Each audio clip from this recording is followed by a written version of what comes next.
बहुत अच्छा किया शालू, जो छुट्टियों में हॉस्टल से तू घर आ गई। मैं तो कितने दिन से तुझे आने को कह रही थी, लेकिन ये आजकल के बच्चे तो हॉस्टल में जैसे अपनी गृहस्थी बसा लेते हैं, जिसे छोड़कर आने का इनका दिल ही नहीं करता। क्या मम्मी, घर आओ तो कितनी चिक चिक सुनाई पड़ती है आपकी। मुझे ना हॉस्टल में ही ठीक लगता है, पढ़ाई का माहौल होता है वहाँ। अरे देखो तो आजकल के बच्चों को घर वापस आने में कितना जोर पड़ता है। बस 20 किलोमीटर दूर हॉस्टल है तेरा। एक बात बता, जितनी पढ़ाई तूने की हवा बना रही है ना, उतने तो तेरे नंबर भी नहीं आते। मम्मी, आपकी यूं पुलिस वालों की तरह पूछताछ करने के कारण ही मेरा घर आने का मन नहीं करता। अरे इतने दिन बाद बेटी घर पर आई है, लेकिन खुश होने की जगह आप हो कि मेरे पीछे पड़ गई हो। अरे नहीं बेटा, मैं तेरे पीछे क्यों पड़ जाऊंगी, मैं तो खुशी हूँ। हमारी काम वाली है ना चंदा, वो 1 महीने की छुट्टी में गई है, और तेरी भाभी ने 3 दिन से कलेश मचा कर रखा है कि वो घर का काम अकेले नहीं कर सकती। अब 1 महीने की छुट्टी पर तू घर आई है ना, तो अपने भाभी का हाथ बटाना और मिलकर दोनों घर के काम निपटा लिया करना। तेरी भी डिग्री पूरी होने वाली है, कल को तू भी शादी करके ससुराल जाएगी, घर के काम तो तुझे भी सीखना है ना।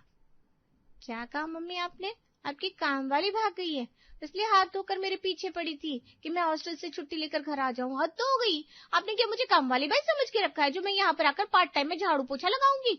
अगर सच में आपको ये उम्मीद है कि मैं यहाँ पर घर के काम करूंगी, तो मैं कल ही सुबह वापस अपने हॉस्टल चली जाती हूँ। 2 रोटी खाने के लिए मुझे काम वाली बनने की कोई जरूरत नहीं है, वो तो मुझे हॉस्टल में भी मिल जाती है। देख लिया माँ जी आपने, आपकी इकलौती बेटी जिसकी पढ़ाई अभी पूरी भी नहीं हुई, वो घर के किसी भी काम को हाथ लगाने के लिए तैयार नहीं है। और मैं, भूलिए मत, पोस्ट ग्रेजुएट हूं मैं, और उसके अलावा 3 साल का वर्क एक्सपीरियंस भी है मेरे पास। मेरी हिम्मत मारी गई थी जो अपनी अच्छी खासी नौकरी को छोड़कर आपकी झाड़ू पोछा बर्तन में करियर बनाने के लिए मैंने शादी कर ली। जिस हिसाब से आपकी बेटी तेवर दिखा रही है ना, उस हिसाब से तो मुझे 1 गिलास पानी भी उठकर नहीं लेना चाहिए था, लेकिन आपने तो मुझसे पूरे घर का अकेले काम करवा लिया।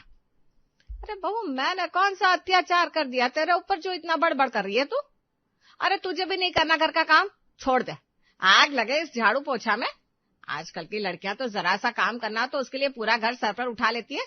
एक हम थे, अरे रोज का आटा भी हमारी सास घर में हाथ चक्की पर पिसवाती थी, लेकिन मजाल है जो कभी हमारे मुंह से चूब ही निकली हो। तुम रहने दो, तुमसे ना होगा। मैं अभी शीला को फोन मिलाती हूँ, उसके यहाँ जो काम वाली आती है ना, अगर 1 महीने के लिए वो हमारे घर में काम कर दे तो सारी परेशानी ये हल हो जाएगी। नलिनी अपनी सहेली शीला को फोन मिलाती है और अपनी कामवाली को यहाँ भेजने के लिए कह देती है। कुछ देर बाद दरवाजे की बेल बजती है और एक ठेठ देसी औरत मुंह में पान दबाए घर में एंट्री लेती है। सीधी मैडम, घर की बड़ी मैम साहब को बुलाना। वो शीला मैडम भेजी मेरे को। बुला रही हूँ मम्मी को, बैठो तो। मेरे को तुम कहकर नहीं बुलाने का, काम वाली है, कमला नाम है मेरा। आप बोलने का मेरे साथ। वो क्या है ना, मैं काम बेसिक नौकरानी का करती हूँ, लेकिन सेल्फ रिस्पेक्ट के साथ कॉम्प्रोमाइज मेरे को पसंद नहीं है। अरे हाँ भाई कमला जी, आप सोफे पर अपनी तशरीफ रखिए, मैं अपनी माताश्री को बुलाकर लाती हूँ। इतनी इज्जत ठीक है, या थोड़ी और बढ़ाओ? ठीक है बुलाकर लाओ बड़ी मैम साहब को। मेरे पास ना फालतू का टाइम नहीं है। अरे कमला, आ गई तू? वो हमारे यहाँ जो काम करती है ना, उसकी आदत हो गई है, हर 6ठे महीने गांव भाग जाती है और फिर महीने भर तक काम पर नहीं आती। अब वो तो हमें बीच में छोड़कर गांव भाग गई। तू ये बता, उसकी जगह 1 महीना काम संभाल लेगी क्या? ऐसे मैम साहब, कमला का काम ही है घर संभालना, लेकिन पहली बार मेरे साथ ना टू टड़क की भाषा नहीं चलेगी। प्रोफेशनल काम वाली बाई हूँ मैं, मेरे साथ आप कहकर बात करने का। और सैलरी में ऑफर लेटर के साथ ही मैं फाइनल करती है। हाँ, क्या बोला? Offer letter, salary? अरे तू कोई मल्टीनेशनल कंपनी में इंटरव्यू देने नहीं आई है। हमारे घर पर झाड़ू पोछा बर्तन लगाने के लिए नौकरानी की जरूरत है, HR मैनेजर की नहीं। तो मैं भी नौकरानी के लिए यही इंटरव्यू देने आई हूँ। मैं कौन सा इधर HR मैनेजर बनने के वास्ते आई हूँ। देखो मैम साहब, ये जो टेम्पररी वाली काम वाली के लिए आप मेरे को बोल रही हो ना, उसका एक्स्ट्रा चार्ज लगेगा। अब अपने रेगुलर कस्टमर के काम के साथ आपको एडजस्ट करूंगी तो थोड़ा तो आपको एक्स्ट्रा पे करना पड़ेगा कि नहीं? अच्छा, कितना एक्स्ट्रा लेगी? मेरी काम वाली पुष्पा तो महीने का 5,000 लेती थी, तू 6 ले लेना बस। अब देख, बातों में ज्यादा समय वेस्ट मत कर, कल से काम पर आ जाना। मैम साहब, लगता है आप मेरी बात अभी तक सीरियसली नहीं ले रहा। अरे मैं बोली ना आपको, पहले मेरी सैलरी डिसाइड करनी है, उसके बाद में कमिटमेंट करेगी। मेरे को कल से आने का है कि नहीं? 6,000 के लिए अपने पुराने सेट लोगों के साथ चिक चिक बाजी थोड़ी ना करेगी मैं। मेरे को कम से कम 8,000 मांगता है। अब देख लो, आपको जमता है तो ठीक है, नहीं तो मैं चलती है। अरे मम्मी जी हाँ बोल दीजिए ना, अभी इमरजेंसी में जो हमारे काम आ रहा है उसके लिए हमें कुछ तो सोचना ही पड़ेगा ना।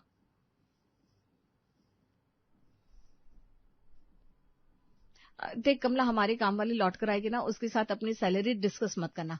बाकी ठीक है, हम 8,000 देने को तैयार है, तुम कल से आ जाना। कल से क्यों? आज से काम शुरू कर देती ना, मैंने बोला ना। सैलरी फाइनल होने के बाद कमला काम पकड़ने में देरी नहीं करती। 8,000 की तनख्वाह पर कमला ने काम के लिए हाँ बोल दिया, बस। थोड़ी देर में कमला ने पूरे घर में झाड़ू पोछा लगाने के बाद बर्तन भी साफ कर दिए थे। मैं जा रही थी मैडम, कल सवेरे आएगी। अरे ऐसे कैसे तू कल सवेरे आएगी? अभी शाम में तो बर्तन धोने आएगी ना। नहीं नहीं नहीं, मैं कैसी बात कर रही हैं आप? मैं दिन में 21 टाइम काम करने को आती है, अभी कल सवेरे आएगी।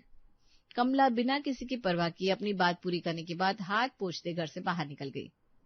अरे मम्मी, ये काम वाली थी या एमएनसी की मैनेजर? ये तो किसी की एक बात सुनने को तैयार नहीं है, और पूरा 1 घंटा भी नहीं लगा इसे और इसका काम खत्म भी हो गया। वाह जी वाह, क्या बात है। और नहीं तो क्या, इन काम वालियों को एमएनसी वाले से कम समझते हो क्या तुम? एक घर में काम के 8,000 रुपए, कम से कम 6 घरे होंगे इसके पास, तो महीने का 45-48 हजार कमा लेती। भाव तो दिखाएगी ना वैसे ही। ये सही जॉब है, किसी पढ़ाई लिखाई की जरूरत नहीं। अब जो जितना भाव खाए उतनी ही हाई फाई काम वालियों में गिनती होती है, और रेट भी उतना ही ज्यादा। तुम्हें तो घर का एक काम करना है नहीं, और जो मेहनत करके कमा कर खा रहा है उसकी कमाई में भी नजर लगाते रहो बस। तुम दोनों ननद भाभी का डिस्कशन पूरा हो गया हो तो एक कप चाय मिल जाएगी, या उसके लिए भी अभी एक नई काम वाली लगाऊं मैं? लाती हूँ ना माँ जी, आप बैठिए ना। नलिनी के घर की नौकरानी की समस्या हल हो गई थी, इसलिए कमला के आने के बाद शालू ने भी आराम से 1 महीने की छुट्टियां घर पर बिता ली थी।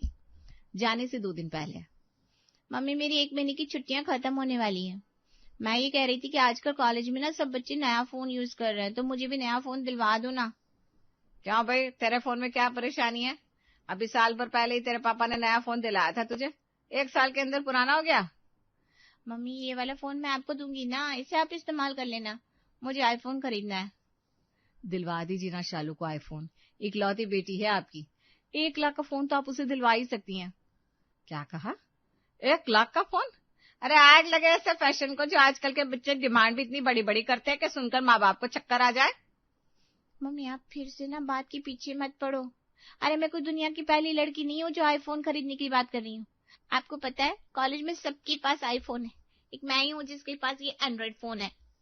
बेटा, ये फोन भी पसंद ना हो ना तो इसे भी घर पर रख कर जाना, वैसे भी पढ़ने लिखने वाले बच्चों के पास फोन की जरूरत क्या होती है। क्या हुआ भाग्यवान, किस बात पर डांट रही हो शालू को? बेटी जरूरत से ज्यादा ही सर पर चढ़ गई है। 1 लाख का फोन लेना है इसे, बताइए आपकी जेब में है 1 लाख इसे देने के लिए? अरे मम्मी, 1 लाख रुपए का फोन नहीं मांग रही हूँ, आप भी ना भाभी की बातों में आ जाती हो। अरे मैं थोड़ा सस्ता वाला ले लूंगी, 1 लाख की जरूरत नहीं है। 70,000 में भी आ जाता है एप्पल। बेटा, तुम तो आज के जमाने के बच्चे हो, कपड़े अंग्रेजों वाले पहनते हो, आचरण भी उनकी तरह करना सीखो तो बात बने। ये तो तुम्हें पता ही होगा, विदेश में 18 साल की उम्र पूरी करने के बाद बच्चे पैसों के लिए अपने माँ बाप पर निर्भर नहीं रहते, पार्ट टाइम जॉब करते हैं और अपने खर्चे निकालते हैं। तुम्हें भी पढ़ा लिखा दिया है, कुछ काम करो, अपनी कमाई से अपने शौक पूरे करो। भाई हमसे तुम्हारा ये लाखों रुपए का शौक पूरा नहीं हो पाएगा, माफ करो। मम्मी पापा का जवाब सुनने के बाद शालू अपने हॉस्टल लौट गई। इतनी सारी पार्ट टाइम जॉब्स के लिए अप्लाई कर दिया, लेकिन कहीं से भी रिप्लाई नहीं आ रहा, और मम्मी पापा को लगता है कि हम नौकरी करना नहीं चाहते। मम्मी कह रही थी कि जितनी बड़ी कॉलोनी होती है, काम वाले के रेट उतनी ज्यादा हाई फाई होते हैं। जब हमारी सोसाइटी में 1 घंटे की काम करने की काम वाली 8,000 ले रही है, तो पड़ोस वाली बिरला सोसाइटी में तो कम से कम 1 घंटे की 10,000 आराम से मिल जाएंगे। मैं भी 2 घर के काम पकड़ लेती हूँ, एक सुबह और एक शाम। ये पार्ट टाइम काम करके आराम से 20,000 कमा लूंगी, और फिर उन पैसों से आईफोन खरीद कर अपने दोस्तों को जलाऊंगी। अगले ही दिन से शालू ने थोड़ी दूर बनी सोसाइटी में काम तलाशना शुरू कर दिया था, लेकिन सबसे ज्यादा समस्या इस बात की थी कि कोई उसे देखकर पहचान ना ले, इसलिए शालू ने एक नई तरकीब अपनाई। ये काम वाली वैसे भी साड़ी पहन कर आती है, क्यों ना मैं साड़ी के पल्लू में ही अपना चेहरा ढक कर रखूं, किसी को पता भी नहीं चलेगा कि घूंघट के नीचे कौन है, और मेरा काम भी हो जाएगा। आजकल तो फ्रेशर्स को भी पूरा दिन काम करने के बाद 20,000 कोई देने को तैयार नहीं है, और इस काम में तो बड़ी आसानी से इनकम हो रही है। बस फिर क्या था, थोड़ी मेहनत लगी, लेकिन जल्दी ही शालू को 2-3 घरों में काम मिल गया। एक पढ़ी लिखी, साफ सुथरे कपड़े पहनकर आने वाली, इंग्लिश एक्सेंट में बात करने वाली काम वाली को देखकर हाई सोसाइटी के घरों में उसकी डिमांड बढ़ने लगी। अरे शालू भाई, तेरे काम और बातचीत करने की स्टाइल से ना मेरी फ्रेंड सोना बड़ी इम्प्रेस हो गई है। वो चाहती है तो उसके घर भी काम कर दिया कर। लेकिन एक बात बता, कितनी अच्छी इंग्लिश बोलती है तू, इतनी सुंदर सुंदर साड़ियां पहन कर आती है, कहीं और भी तो काम कर सकती थी ना तू, और ये अपना चेहरा पल्लू से ढक कर क्यों रखती है? मेम साहब, ये मेरा स्टाइल है, मैं अपना चेहरा किसी को दिखाती नहीं। और इंग्लिश का क्या है, मैं कोई पढ़ी लिखी थोड़ी ना हूँ, वो आपकी जैसी मैडम लोगों की यहाँ काम करते करते सुन सुनकर सीख गई। बचपन से दिमाग बहुत तेज है मेरा। अच्छा चल ठीक है, तो ये बता, मेरी सहेली की यहाँ काम करेगी या नहीं? अरे मैडम, मेरे पास कहाँ टाइम है। अच्छा चल ठीक है, 1,000-1,500 ऊपर ले लेना। अब ऐसे मैं मना करूंगी तो वो भी अच्छा नहीं लगता ना, मेरी सहेली को लगेगा कि मैं अपनी काम वाली को उसके यहाँ भेजना नहीं चाहती। मेरी बात रख ले और उसके यहाँ चली जाना। मैंने तो सोचा था बस 2 घर में काम करूंगी, लेकिन काम तो एक के बाद एक बढ़ता ही जा रहा है। चलो ठीक है मैम साहब, मैं सुबह तो नहीं जा पाऊंगी, दोपहर के बाद मेरे पास टाइम रहता है, उस टाइम चलेगा उनको। हाँ हाँ, कोई दिक्कत नहीं है, तू दोपहर में उसके यहाँ काम कर दिया कर। अरे भगवान, ये तो सोने पर सुहागा हो गया। मैं तो बस 20,000 का काम ढूंढने के बारे में सोच रही थी, यहाँ तो महीने के 40,000 का इंतजाम हो गया। ऊपर से इन बड़े बड़े घरों में पूरा घर तो सामानों से भरा रहता है, काम ही कितना रहता है करने को, फटाफट सारा काम हो जाता है और पैसा भी अच्छा खासा मिल रहा है। पूरा 1 महीना बीत गया था। शालू मजे से अपनी पार्ट टाइम जॉब से अच्छे पैसे बना रही थी। एक दिन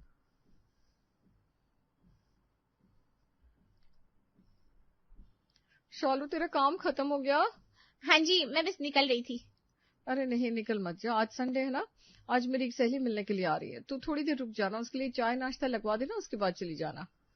वो मैडम, मुझे दूसरी मैडम के यहाँ भी जाना है ना। अरे शालू, मैं कौन सा तुझे रोज रोज रुकने के लिए कहती हूँ, और तू ही कहती है ना मैं तेरे लिए बहुत लकी हूँ। मेरे यहाँ काम करने के बाद तुझे कितने सारे घरों में काम मिला है, भूल मत। अच्छा चलो ठीक है मैडम, रुक जाती हूँ। शालू ने चाय बनाकर तैयार कर ली थी, नाश्ता मालकिन ने बाहर से मंगवा दिया था। अब बस सहेली के आने का इंतजार था, ताकि वो फटाफट से नाश्ता लगाकर यहाँ से निकल सके। तभी दरवाजे की डोरबेल बजती है और शालू की भाभी निधि दान दनाते हुए अंदर आकर बैठ जाती है। अरे निधि, तेरा चेहरा तो बिल्कुल लाल हो गया है, क्या बात है? अब क्या करूं यार, सबकी किस्मत तेरी तरह थोड़ी ना होती है। तेरे घर पर तो 3-3 गाड़ियां खड़ी हुई हैं, लेकिन मेरे ससुराल में ले देकर 1 गाड़ी है, वो भी मेरे पतिदेव ले जाते। उनके जाने के बाद मुझे कहीं जाना हो ना, तो हमें रिक्शा का ही सहारा लेना पड़ता है। अब धूप में रिक्शा में बैठकर आई हूँ, मुंह तो लाल हो गई। तू पहले 1 गिलास ठंडा पानी पिला, बाकी बात बाद में करेंगे। निधि की बात सुनकर मालकिन शालू को आवाज लगाती है। शालू रसोई से ठंडे पानी का गिलास और चाय नाश्ता लेकर जैसे ही हॉल में आती है, सामने अपनी भाभी निधि को बैठे देखकर उसके हाथ कांप जाते हैं। अरे भाई देख कर, ये गर्मा गर्म चाय मेरे ऊपर ही गिरा दूंगी क्या? जब दिखाई नहीं दे रहा तो इतना लंबा घूंघट लेने की क्या जरूरत है? और वैसे भी कौन है यहाँ जिससे घूंघट कर रही हो तुम? अरे ये ऐसी है, लेकिन इसे घूंघट से अंडर एस्टिमेट मत कर। बड़ी हाई फाइव अंग्रेजी बोलती है ये, और काम तो इतना बढ़िया करती है कि क्या ही बताऊं। बड़ी डिमांड है इसकी सोसाइटी में। मैडम, मैंने नाश्ता लगा दिया, अब मैं निकलती हूँ।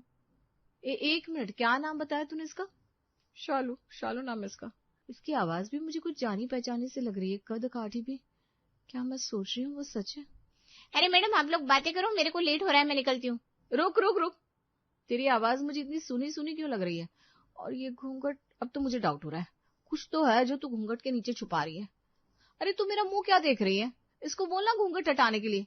और तू भी ऐसे ही किसी को काम पे रख लेती है। इसका चेहरा भी देखा है तूने आज तक? हाँ, पहले दिन देखा था। अब इसके चेहरे का क्या मुझे अचार डालना है? तू छोड़ना, इसे जाने दे। अच्छा, तू अपनी ननद के लिए रिश्ते की बात कर रही थी ना, तो फोटो लेकर आई है क्या उसका? अरे हाँ, मैं तो भूल ही गई। ये देख, ये है मेरी ननद, इसके लिए एक अच्छा लड़का ढूंढ रहे हैं हम लोग। वैसे तो 1 नंबर के कामचोर है, लेकिन मेरी ननद है, अच्छे घर में शादी हो जाएगी तो ठीक है ना। क्या कहा? ये तेरी ननद है? तेरी ननद की शक्ल इस शालू से क्यों मिल रही है? इधर आ शालू, अब तो तू घूंघट उठाकर दिखा ही दे। मेम साहब, क्यों मेरे को फंसा रही हो आप? शालू के ना करने के बाद भी अब तो बंगले की मालकिन उसका घूंघट हटा देती है और सामने शालू को काम वाले के भेस में देखकर बेचारी निधि का मुंह खुला का खुला रह जाता है। शालू, तू यहाँ पर काम वाली बनकर क्या कर रही है? अरे इतने बुरे दिन भी नहीं आए हमारे कि लोगों के घर में काम वाली का काम करे। अभी छोड़ो ना, ये सब घर चल के बात करेंगे, यहाँ सब बात करने की क्या जरूरत है?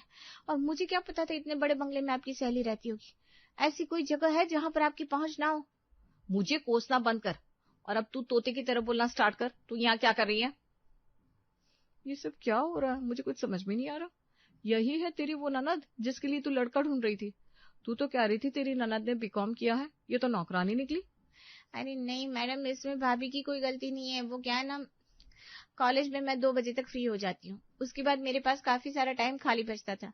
फिर जब मैंने देखा कि काम वालियां 1-1 घंटे काम करने के 8,000 रुपये चार्ज कर रही, तो मुझे एक बिजनेस आइडिया आ गया। मैंने सोचा क्यों ना मैं कॉलेज के साथ साथ पार्ट टाइम काम शुरू कर दूं, अच्छी खासी आमदनी हो जाएगी और फिर मुझे अपने खर्चों के लिए घर वालों पर डिपेंड नहीं रहना पड़ेगा। आपको पता है ना भाभी, मैंने पापा से आईफोन मांगा था और पापा ने मना कर दिया था। हद हो गई शालू, घर में तो किसी को एक गिलास पानी पिलाने से पहले तो 10 बातें सुनाती है और यहाँ घर घर जाकर नौकरानी का काम कर रही है। चल तू घर, अब तो माँ जी ही तुझसे निपटेंगी। अरे शालू, कल आएगी कि नहीं ये तो बताती जा। अरे मैडम, यहाँ मेरी जिंदगी में तूफान आ गया और आपको अपने काम की पड़ी हुई है। कल तक मैं जिंदा बचूंगी तब तो काम करने के लिए आऊंगी ना। मेरे लिए दुआ करना, बाय।